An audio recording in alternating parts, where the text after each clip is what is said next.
Welcome to the Sustaining Creativity Podcast. I'm your host, Mari Reesberg. Over the past several years, I've combined my degrees in acting and somatic psychology to share my sustaining creativity techniques with performers. And now I've decided to share it with a bigger audience that includes you. I believe we are all creative, and this podcast is all about that. I'll be interviewing people from all backgrounds, ages, and creativity experiences to share just how creative we all are. Today, I'll be chatting with David Auge, engineer and author. Please enjoy David Auge.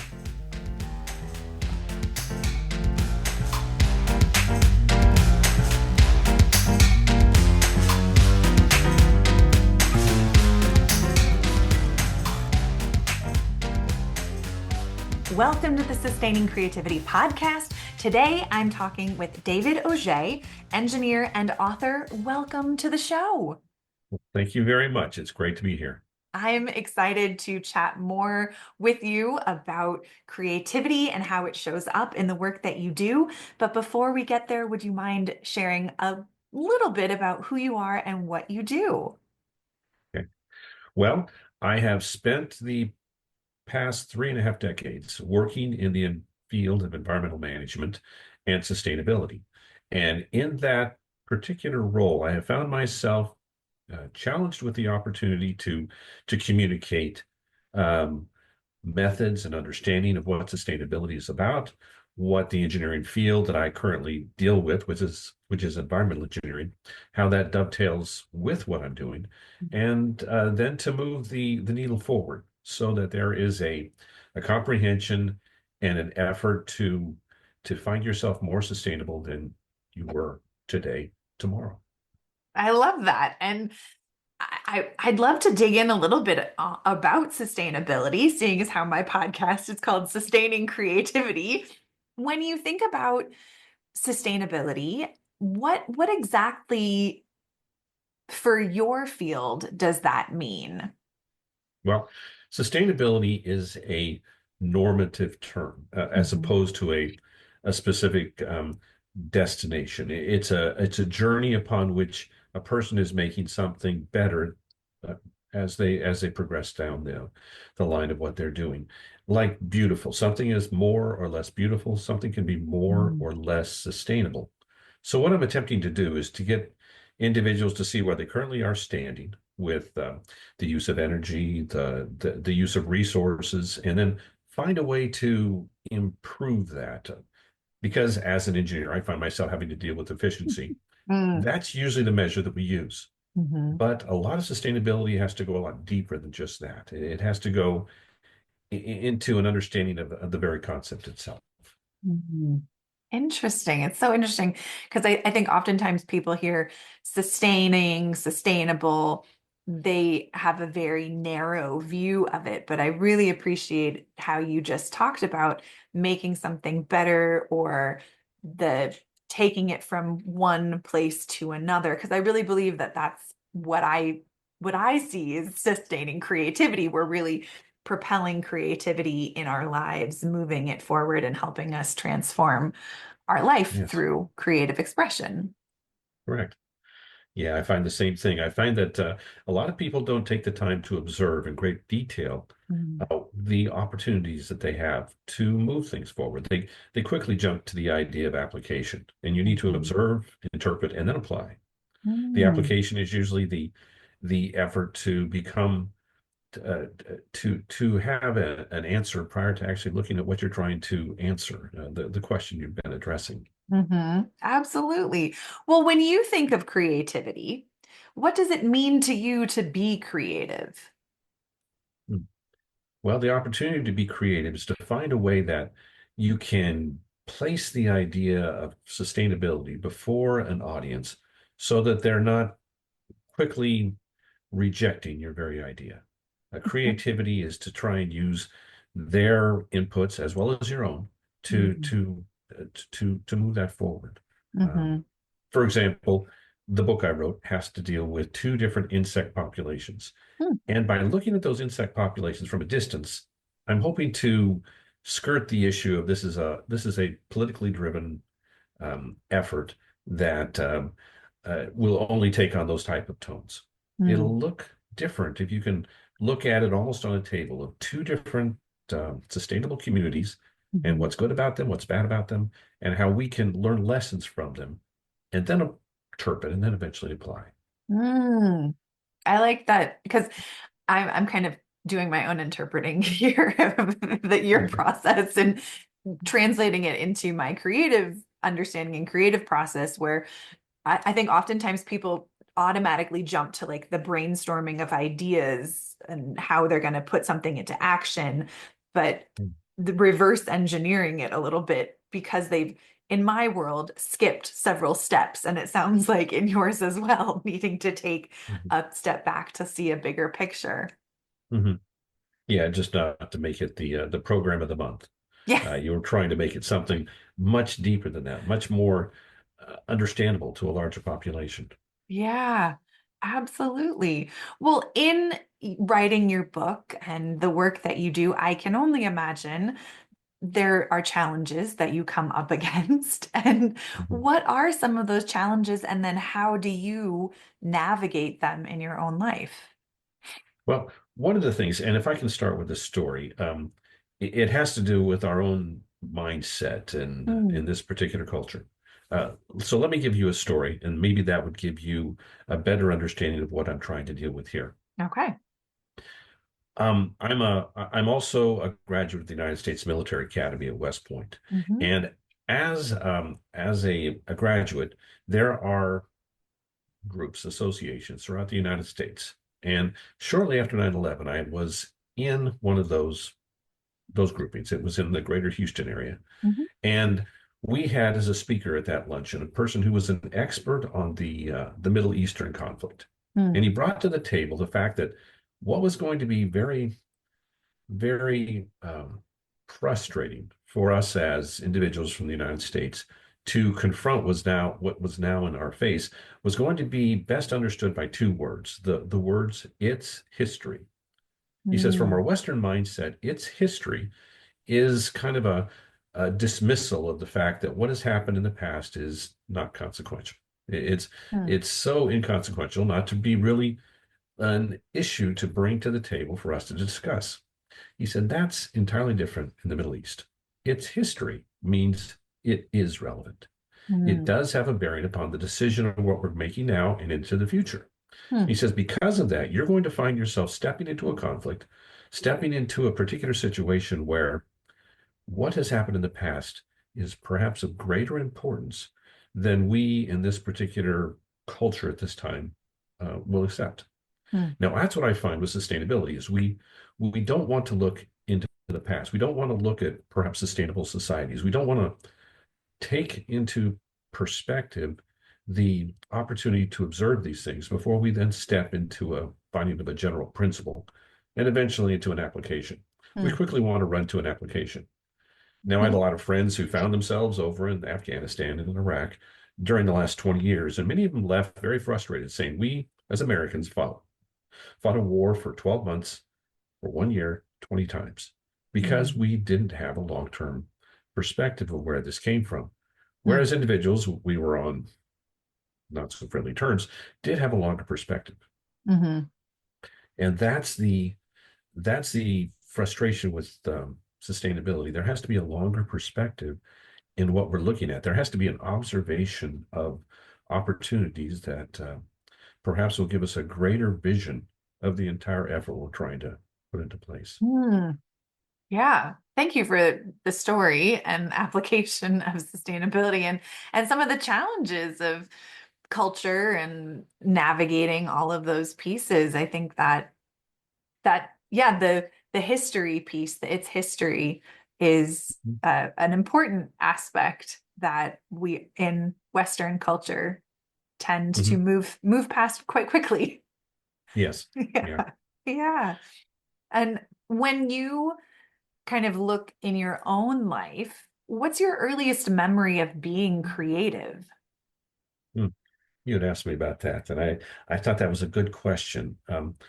And I told you about writing a play. I think that was Mhm. the answer to the question that I provided. There was an opportunity to take The Lion, the Witch, and the Wardrobe and Mm, try and put it into a play to be performed by the elementary school that I was in. Hmm. and trying to figure out how do you take this book that, I don't know, took about 5 to 6 hours to read and bring it to an hour-long play that a bunch of third and fourth graders could present. Hmm. And it had me looking at the sets and the scenery and the entry of different characters and the attempt to use the very elementary type of opportunities you can have for a elementary school to put onto a stage and how to use them. And so I found that exciting because you're trying to communicate something um, and bring it down to a point where someone in the audience, for that matter, could understand and not lose the entire gist of the book. Hmm. Absolutely. Now, seeing as how that was writing and you just finished writing a book as well, did any of that experience come in to play as you were writing your current book, or is this like, has writing always been something you have an interest in, or is this a new endeavor? Well, I've enjoyed writing. I've not written a book. Of course, that's where I'm putting what I have on finally into print large enough and lengthy enough that it brings the story to a larger audience. That's pretty much where it kind of came into play. I did enjoy, though, the opportunity to try and see the individual presenting and the individual receiving the information through stories as very, very important. And Mm-hmm. that's where the stories of these two insect communities, the Apis mellifera, the honeybee, and the desert locust, could give you two groups of individuals or two groups of insects on a stage that someone could see, could interrelate with, but not entirely become insulted by, I guess, where they would reject them out of hand as, oh, I don't even want to look at this. They could actually see from those particular communities something like on a stage could communicate a message. Mm-hmm. Yeah. And uh, I think what a creative framework to conceptualize writing a book and how to project what it is you're wanting people to see and pay attention to, like on a stage in the same Right. way. Yeah. Yeah. Because most sustainability books, as they present the information that they want to have you either buy or reject, use graphs and statistics, and Mhm. they're very friendly for someone with an engineering bent. So I can read those things and say, this is great. I understand the concept. I understand the repercussions, but they don't seem to communicate the story in its totality. And Mhm. that's where a story really kind of needs to come to play. A graph can give you a lot of information, but it just can't give you the heart of the issue Yeah. that you want to understand. Yeah. No, excuse me. This story aspect of it, I think is so fascinating. I mean, in your own life, are you a storyteller? Do you have lots of stories that you like to tell? Or is this something that you've kind of put together for this book? I love stories. I mean, I'm an avid reader, so I mean, I'm always listening to the ideas, the background, the biographies Mm, that have just the richness of which I think has merit for this issue and others. We are conceptually trying to find ourself within a story. Each one of us is the center actor of a central mm, actor of the life that we lead, and we're the main character. Well, let's bring that to play in this book as well, because that's what you're finding in trying to communicate this story, so that it becomes a little more real. It becomes a little bit more of a search that can provide meat to the entire effort. mm. Absolutely. I love that. I love the story aspect. I love hearing stories, reading stories, sharing stories. And I Yeah. feel like talking to other people is an experience of story as well. I'm curious for people who may just be starting on a sustainability journey, what are some of the beginner tips or tools that would be important to have in a toolkit? Well, I use the title of this book to be very similar to another title of a book by a guy named Viktor Frankl. Mm. Hmm. And are you familiar with that gentleman? I am. Okay. Okay. Well, Viktor Frankl's famous for a book called Man's Search for Meaning. Hmm. And in that book, he he presents the concept of his experiences through stories. I mean, I think about 80% of the book is Yeah. biographical in nature, and Hmm. it's the very 20% at the very end where he kind of says, "Now, this is the reason why the story I presented has merit." Hmm. That I found really powerful in the fact that what he found was a searching so much for the meaning of what he had just gone through Yeah. and how that could be used successfully in other places. Hmm. Now, you probably remember in his book, I think it's early on, he brings to the table that there are actually three schools in the Viennese School of Psychology Hmm. that he was a part of. Hmm. Probably the least recognized of the three. Most people recognize Freud. They Hmm. recognize Adler, Freud stating that it's the seeking of pleasure, it's the seeking of that aspect of our existence that drives us onward. And Hmm. Adler said it was the element of power and the exercise of power over others. And then, kind of as a still small voice, if you want to call it, you had Frankl come in, and his was no, it's the searching for meaning, Hmm. searching for purpose, searching for the why of what's going on around us. And he Hmm. actually uses a quote from Nietzsche at the beginning and throughout the book, and you're probably familiar if you've read the book, that says, Hmm. a man with a why can handle almost any how. A man Mm. with a why do we do what we do can handle almost any how that we might have to confront. Hmm. And most of the time, when people present books on sustainability, they start usually with the first 30 to 50% of the book, telling you about the most horrific situation of some environmental catastrophe that would then hopefully, help you move to take action Hmm. to allay that aspect. And that's the way to go about it. But his is more of let me tell you a why of the searching of Mm. that. Before we get to the how, we're going to do something about it. Hmm. And that searching, that why, that question of why am I in the situation that I'm in? Why am I here? Seems to be the fruit of what he was able to present. And I just love that in his book. Hmm. You probably remember there was three things that he pointed out. Well, let me back up a little bit. He was in the concentration camps for 3 years. He Hmm. found himself in four different camps during that 3 year period of time. And he found himself usually assigned to the infirmary. Now, Hmm. the infirmary in a concentration camp would be those doctors, and they didn't specify whether he was a psychologist or a medical doctor, but those individuals who would find themselves um, addressing people whose lives were very close to the end, or who, because they were in the infirmary, um, almost had an easy step out of the situation that they were in. Easy in the fact that they weren't going to, die of malnutrition or what have you. But Mm. anyway, many times he saw the individuals who would struggle to keep themselves alive. Here Hmm. they are in a situation where everything around them wants them dead. Yeah. And he found out three reasons why they didn't die. And Hmm. one was because they had something to do.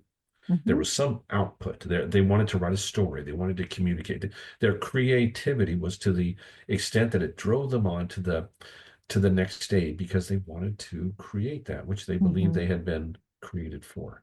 The Mm. second was because there was someone they wanted to be with. It Hmm. could be a wife, a child, it could be a family, it could be someone outside you know, the uh, the gates, the barbed wire, which was confining them at that time. And the third one, which he spends most of his time kind of expanding in the book, was the fact that you were part of a story that was bigger than yourself. Hmm. And there was a searching of the why you're here, and the why 24 hours more needs to be your decision to pursue. You needed to live one more day because you didn't quite know the total picture, but there was a question in your mind of why. And then that Hmm. continual question of why would drive you to the next day and the next day and the next day. And so he wrote a book. He wrote a book within 3 months of his leaving the concentration camps of Germany, and from that he put on the table the importance of that, the importance of searching for meaning or purpose. Hmm. And so in sustainability, you ask the question of why sustain anything. I mean, Mm. our lives, our families, the society we live in. Hmm. And it comes back to a very important question. And it's the searching of that before we then go to the how are we going to do it? Hmm. Because they're kind of linked together. Yeah. Oh, I love that. Thank you for that story and the pieces that go into it. And I was just hearing so much curiosity anytime we ask why, you know, children ask why 40 times, 200 times a day. Yeah. And so that curiosity and that learning, that seeking of information and that journey that we are on when we ask why, I think is an important one. And you make that point of that as well. Yes. Thank you for Yeah. that reminder and that tip for people who are just starting on a sustainability journey or a creative journey. Keep asking Mhm. the question, why? Mhm. Yeah. You strike me as someone who has lots of things you're curious about or interested in, but who or what inspires you these days? Well, inspired me in this particular endeavor were the two insect communities. Mm. You had asked me about creativity as a child. My mother always thought I should be an entomologist. She said, "You are just too fascinated by insect communities to not go down that path." But I Mhm. went down an engineering road instead, which is fine. But the that continues to fascinate me. Just the marvelous world that exists out there. Only, and you maybe have heard of that. Only 20, perhaps maybe 30% of the insects that we know of on the planet have been named. There is a tremendous world out there of insects that we really don't know a great deal about. Mhm. The locust, I'm sorry, the desert locust was just something that very few people really look at. Most of the time, the word locust is associated with a plague, and you don't Mhm. want to spend much time looking at plagues. Sure. So for that reason, they say, well, let's just get that off the table and let's not look at it. On the other end of the spectrum is honeybees. I have Mm. honeybees in my backyard. I have and have a great time, working with the honey, working with the hive, making sure I know their health and how they move Mhm. forward in a number of ways. But both of those communities are really fascinating. If I can spend some time looking at the locust, a desert locust is actually a insect that has gone through a phase change. You know how yeah, this is, and perhaps you'll find this fascinating and creative in the fact that you've got this insect that's a grasshopper. If you saw it in its more timid or more of its quiet state, you'd say that looks like a grasshopper in the backyard here in, Mhm. Colorado. Mhm. Be able to look at it and say, there's no difference here. It's green, it's quiet, it's kind of by itself, it's munching on some leaf. At nighttime, it might travel from one area to the next. Then you look at a locust. A locust is usually yellow. It's gregarious. It wants to stay in groupings together. It seems to Mhm. just enjoy the challenge of moving forward and not only eating things, but eating everything. It Mhm. consumes everything in sight. Mhm. Well, that phase change wasn't discovered until about 1921 Mhm. by a guy named Boris Yurov. And he was in a situation, this was in Russia, where he noticed that this what appeared to be two separate species, one a grasshopper, the other one obviously not a grasshopper, a locust, were in the same location together and they ignored each other. And from that ignoring of each other, he thought they're obviously not the same species. But there was a transformation that was occurring. This little tiny, very timid grasshopper was becoming this voracious locust. Its brain was 30% larger. Its legs, its muscles were incredibly strong, stronger than the other insect. It was great. It was operating during the daytime so aggressively that many of the um, other creatures that would find this a delicious opportunity would stay away because it would start to eat poisonous plants, of which, if a couple birds would eat poisonous Mhm. locusts, would say, I think I'm going to stop messing with this particular insect at this time. Mhm.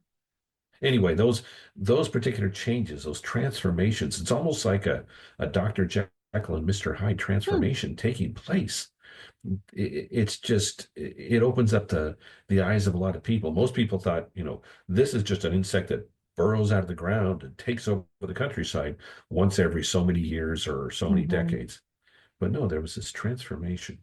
Hmm. And we can actually learn from that transformation. We can learn that the stress that it was going through, because that was a big part of it, was Mm. to its benefit. As a community, it grew. It grew both in physical strength, it grew in the outreach of the surroundings around it. Now, as humans, it was reaching into our surroundings, so we don't particularly care for it. But if you're a locust, you're like, hey, this is the way to live. Yeah. Yeah, So fascinating. But that transformation piece is such a huge part. I mean, so much creativity goes into transforming from one aspect to another, or taking a project from one, the beginning phase to the end phase, and that whole transformation it's so fascinating. Well, yeah, thank you so much for taking the time to chat with me. I have one last question. sure. What does it feel like in your body to be creative? Feel in my body to be creative. I think it has to do with the very um, um, juices of something new, of something of a spark, of making that which you think has some benefit and impact for the long term for others. Wonderful. Thank you so much for taking the time to chat with me. If people want to learn Thank you. more about the work you do, your book, how could they go about doing that? Uh, you can go to the website, David Auge Books, plural, Books. I am writing another one, .com. And Great. that would be a good place to go. Perfect. I will add that to show notes so people have easy access. And thank you so much, David, for taking the time to chat with me. It has been a pure pleasure. Thank you.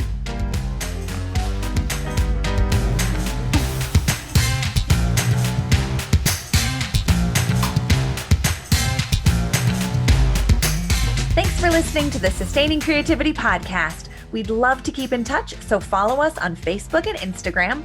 We are at Sustaining Creativity. Make sure to subscribe to the podcast wherever you listen to podcasts. Tag your friends and family so they can listen too. We love to hear from you, so leave your reviews, comments, and questions. Check out our website, sustainingcreativity.com, for upcoming offerings and creativity coaching. Tune in Tuesdays for our next episode. And remember, with creativity, anything's possible.